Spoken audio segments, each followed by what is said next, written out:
오늘 함께 나눌 하나님 말씀은 하나님의 백성에게는 반드시 믿음의 고백이 있어야 한다입니다. 하나님의 백성에게 반드시 있어야 되는 것이 바로 믿음의 고백입니다. 여호수아는 이스라엘 백성들에게 하나님께서 이스라엘의 하나님이 되시기 위하여 어떻게 이스라엘을 인도하셨는지 이야기합니다. 그 내용이 바로 어제 본문이었던 여호수아 23장 2절부터 13절까지의 내용이지요. 그리고 여호수아는 이스라엘의 백성들에게 명령합니다. 14절이죠. 그러므로 이제 여호와를 경외하며 온전함과 진실함으로 그를 섬기라. 그리고 더 나아가 여호수아는 이스라엘 백성들에게 도전합니다. 15절입니다. 너희가 섬길 자를 오늘 택하라. 오직 나와 내 집은 여호와를 섬기겠노라. 이렇게 여호수아가 하나님께서 이스라엘의 하나님이 되시기 위하여 무엇을 하였는지 이야기하며, 그러므로 이제 여호와를 경외하며 온전히 진실함과 으로 그를 섬겨라 명령하며, 너희가 섬길 자를 오늘 택하라라고 도전하고 있는 이유는 무엇일까요? 그 이유는 바로 이스라엘 백성들에게 이 믿음의 고백을 이끌어내기 위함이었습니다. 이스라엘 백성들에게 믿음의 고백이 있어야 되는데, 이 믿음의 고백을 이끌어내기 위해서 아마 여호수아는 이러한 이야기를 계속해서 한 것입니다. 그들은 이제 자신의 입술을 열어 고백하기 시작합니다.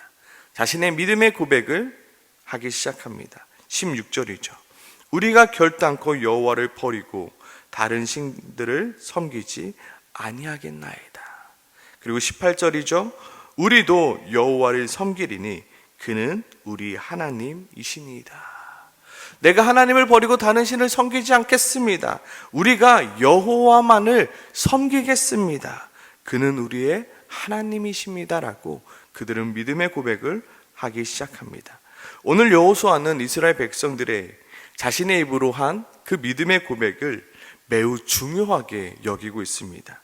그래서 여호수아는 그들의 고백한 그 믿음의 고백을 그들이 잊지 않도록 무엇을 하고 있나요? 바로 증인을 세웁니다. 야, 너희가 다 들었지? 너희가 다 증인이야. 그리고 그 믿음의 고백을 가지고 언약을 체결하죠. 그리고 그 믿음의 고백을 계속해서 지속하기 위해 무엇을 합니까? 그들을 위하여 율례와 법도를 제정합니다. 왜요? 혹여나 그들의 믿음의 고백이 변질되거나 잊혀지게 될까봐. 내가 죽고 나서 여호수아가 죽고 나서 이들이 마음이 변하여 내가 언제 그러한 고백을 했습니까? 나는 그런 고백을 한 적이 없습니까? 없습니다라고 발뺌할까봐 증인도 세우고 언약도 맺고 율법과 법률도 만들어 놓고, 그 다음 무엇을 합니까? 여호와의 성소곁 상수리 나무 아래 무엇을 세웁니까? 큰 돌까지 세웁니다. 여호수아는 그래서 이렇게 말합니다. 너희가 너희 하나님을 부인하지 못하도록 이 돌이 증거가 되리라. 지금 여호수아는 염려되는 겁니다. 이 믿음의 고백이 계속해서 이 이스라엘 안에 계속해서 고백되어져야 하는데 이 믿음의 고백이 쉬 사라져 버릴까 염려되는 것입니다. 이렇듯 하나님의 백성에게 중요한 한 가지는 바로 믿음의 고백입니다. 우리가 너무나도 잘 알듯 베드로 또한 믿음의 고백을 하게 되죠. 주는 그리스도시요 살아계신 하나님의 아들이십니다 라는 믿음의 고백을 하게 되었고, 예수님은 그 믿음의 고백 위에 무엇을 세우겠다 말씀하십니까? 바로 내 교회를 세우겠다 말씀하십니다. 이렇듯 하나님의 백성에게 중요한 것은 바로 믿음의 고백입니다. 우리의 신앙생활 속에서 지금 나의 신앙생활 가운데 이러한 믿음의 고백이 있는가입니다. 아니면 아무런 믿음의 고백도 없이 지금 혹시 신앙생활하고 있지는 않는가? 오늘 이 새벽에 하나님 앞에 나의 믿음의 고백을 올려드리길 소망합니다. 오늘 이스라엘 백성들처럼 나는 여호와만을 섬기겠습니다. 세상 그 무엇 다 버리고 오직 주님만을 섬기겠습니다.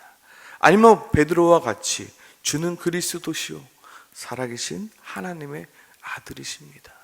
오직 주님만이 나의 구원자 되십니다. 그 무엇도 나를 구원하지 못하고 오직 예수 그리스도 그 이름이 나를 구원합니다. 아니면 우리가 2월달 암송하고 있는 여호와는 나의 목자시니 내게 부족함이 없으리로다. 우리의 믿음의 고백이 항상 필요한 것입니다. 우리에게 정말 중요한 것은 우리 안에 이러한 믿음의 고백이 있느냐, 정말로 내 마음속에 고백되어지는, 진실되게 고백되어지는 나의 믿음의 고백이 있는가입니다. 우리의 신앙생활이 믿음의 고백이 없는 신앙생활이 아니라 날마다 하나님 앞에서 나의 믿음의 고백을 올려드리는 우리의 신앙생활 되길 소망합니다. 아멘. 더 나아가 우리의 믿음의 고백이 쉽게 사라져 버리는 믿음의 고백이 되지 않기 위해 우리는 날마다 노력해야 합니다. 지금 여호수아가 염려하는 것이 무엇이었다 했습니까? 바로 이스라엘 백성들이 지금 하고 있는 이 믿음의 고백이 얼마 안가 잊혀져 버리거나 변질될까 염려하는 것입니다. 그래서 증인도 세우고 언약도 맺고 율례와 법도를 만들고 그리고 큰 돌까지 세워 나가고 있는 것입니다. 여호수아는 고민하고 있습니다. 어떻게 하면 이들의 고백이 쉬 사라지지 않고 이들의 고백이 이들의 믿음의 고백으로만 그치는 것이 아니라 계속해서 이 믿음의 고백이 이어질 수 있을까? 어떻게 이스라엘 자손 가운데 이 믿음의 고백이 변질되거나 사라지거나 없어지는 것이 아니라 그 아들에까지 이어질 수 있을까? 어떻게 그들의 삶 가운데 이 믿음의 고백이 녹아질 수 있을까? 내가 여호와만을 섬기겠노라가 입술의 고백이 아니라 그들의 삶의 고백이 되어질 수 있을까 고민했던 것입니다. 오늘 이 새벽에 우리도 여호수아가 했던 이 고민들을 해보길 소망합니다. 어떻게 하면 우리의 믿음의 고백이 하루아침에 사라져버리는 믿음의 고백이 되지 않고 내 삶의 고백이 되어질 수 있을까? 어떻게 나의 믿음의 이 고백이 우리 가정 가운데 뿌리 내릴 수 있을까? 어떻게 나의 가정 가운데 나의 자녀들에게 이 믿음의 고백을 전달해 줄 수 있을까? 나에게서 그치는 것이 아니라 나의 자녀들에게도 어떻게 이 믿음의 고백을 전달할 수 있을까? 오늘 본문은 우리의 고백이 하루아침에 사라져버리는 고백이 아니라 내 삶의 중심이 되는 고백이 되기 위하여 나의 믿음의 고백 위에 행함을 더하라 말하고 있습니다. 오늘 본문 속 여호수아가 고민하고 답을 내렸던 것이 바로 믿음의 고백 위에 행함을 더하는 것이었습니다. 어떻게 하면 이 믿음의 고백이 그들의 삶 가운데 새겨질 수 있을까? 하루아침에 사라져버리는 믿음의 고백이 아니라 계속해서 그들의 삶 가운데 이 믿음의 고백이 남을 수 있을까? 어떻게 하면 그들의 자손 가운데 이 믿음의 고백을 계속해서 이을 수 있을까라는 고민 가운데 이야기한 것이 바로 믿음의 고백 위에 나의 행함을 더하는 것입니다. 실제로 이스라엘 백성들이 믿음의 고백으로 우리가 여호와를 섬기겠나이다 라고 고백할 때 여호수아는 그 즉시 믿음의 고백 위에 행함을 더합니다. 바로 23절이죠. 그러면 이제 너희 중에 있는 이방신들을 치워버려라. 믿음의 고백을 하자마자 그러면 이제 너희 중에 그 있는 이방신들 치워버려라. 믿음의 고백 위에 행함을 더하는 것입니다. 단순히 믿음의 고백으로 하나님을 섬기겠습니다 하면서 이방신들도 같이 가지고 있는 것이 아니라 그 즉시 치워버리라 명령하고 있는 것입니다. 그들의 믿음의 고백 위에 행함을 더함으로 어떻게 하는 것이 여호와를 섬기는 것인가 세부적이고 적용 가능한 그 행동들을 정해 놓는 것입니다. 그것이 무엇인가요? 율례와 법도를 제정하는 거예요. 25절에 보면 무엇을 합니까? 그들을 위하여 율례와 법도를 제정합니다. 너 여호와만을 섬긴다고 했지? 여호와만을 섬기는 것이 어떻게 하는 것인지 아예 법으로 지정해 버린 것입니다. 믿음의 고백 위에 행함을 더해 가는 것입니다. 하나님의 백성에게 필요한 것이 믿음의 고백이지만 행함이 빠진 믿음의 고백은 아무 쓸모가 없습니다. 왜냐하면 그 믿음의 고백은 작은 파도만 와도 쉽게 흔들릴 수 있기 때문입니다. 그리고 자칫 잘못하면 그 믿음의 고백이 우리를 오히려 교만하게 만들기 때문입니다. 그렇기에 우리는 우리의 믿음의 고백 위에 반드시 더해야 되는 것이 우리의 행함이자 우리의 삶의 적용이라는 것입니다. 요즘 많은 사람들이 듣기는 좋아합니다. 그러나 행하는 것은 싫어합니다. 유튜브로 좋은 설교를 듣는 것은 좋아하지만 그 말씀을 내 삶에 적용하는 것을 하지 않습니다. 물론 좋은 설교를 듣고 은혜 받는 것은 우리에게 필요한 것입니다. 그 설교를 통하여 우리 안에 믿음의 고백이 생겨나는 것도 필요합니다.